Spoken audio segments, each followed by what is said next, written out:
In part one of our Druze history series, we journeyed back more than 130 years to meet the first three Druze migrants who set foot on Australian soil: Youssef Najjar, Majid Rasheed, and Salim Rasheed. They weren't wealthy merchants or trained professionals. They were simple men.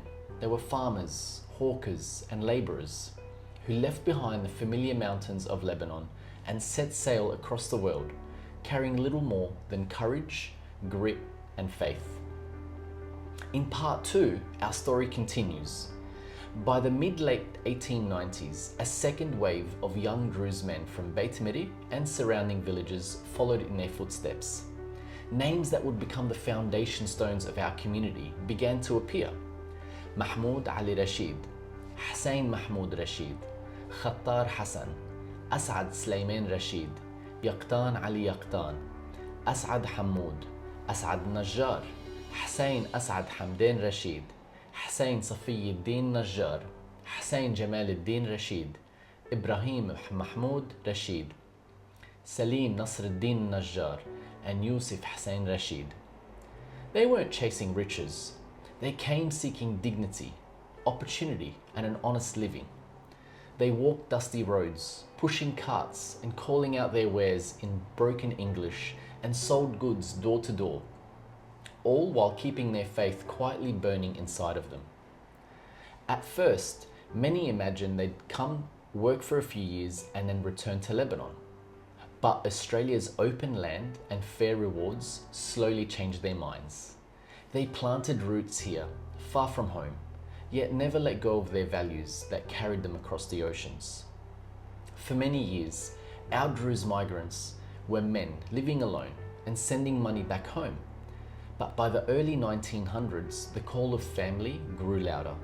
In 1922, Mr. and Mrs. Khalil Hamdan became the first Druze family to arrive in Australia, bringing their children, including Lily Hamdan, the first Druze girl to marry in Australia, and William Hamdan, the first Druze boy born here.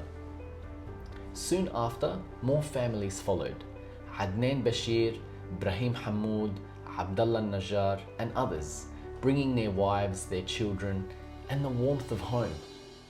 The women, who had once hesitated to leave Lebanon, wove family life into this new land and transformed scattered workers into a thriving community.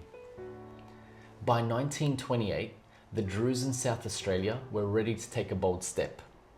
Zainuddin Rasheed, Youssef Saifuddin Najjar, and Adnan Bashir signed their names on June 28th, officially forming the first Druze society in Australia. And that same year, they purchased a Druze cemetery plot in Adelaide. It was a quiet yet powerful declaration that we are here to stay. Milestones soon followed. In 1921, the first Druze burial for Dr. Tawfiq Zaytouni in Perth. In 1931, the first Druze wedding in Australia, with Nabiha Hamdan Rasheed marrying Abdullah Najjar.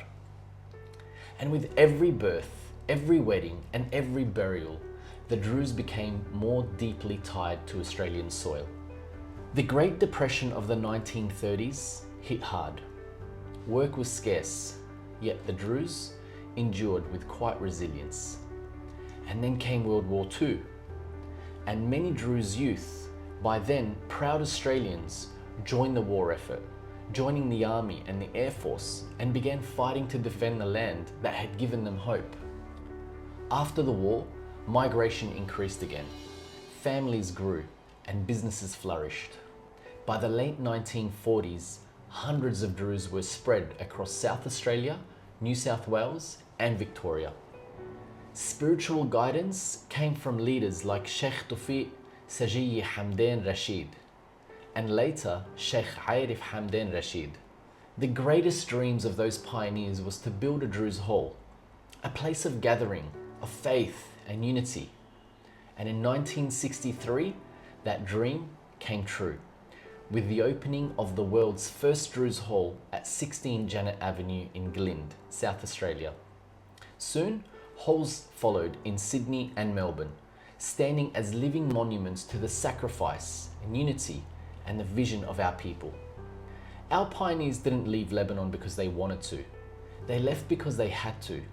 Lebanon was under Ottoman and later under French rule, where freedom was scarce, opportunity was limited, and sectarianism divided the land. Australia offered open doors, and they walked through them with dignity. They asked for no special privilege. They worked hard, they integrated, and they contributed. And in return, they earned the respect of their new homeland as people of integrity, of faith, and resilience. Today, we, their descendants, carry both legacies, the proud traditions of the Druze faith and the boundless opportunities of Australia. Their key to success was always purpose and unity, and if we want their legacy to endure, we must stay united, honour our faith, and live with integrity. Our pioneers built the society with sweat, with sacrifice and faith, and now it's in our hands. We must never allow their legacy to be weakened by division or to be hijacked by extreme ideologies. We love and honour Australia, the land that gave us freedom, dignity, and the chance to live in peace. And because of that gift, we carry a double duty: to protect our community and to contribute with integrity to the nation that welcomed us.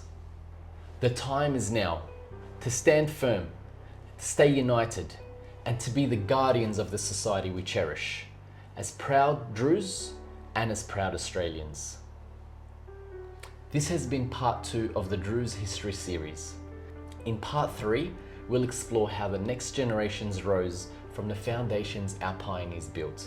Until then, let's carry their story and their spirit proudly.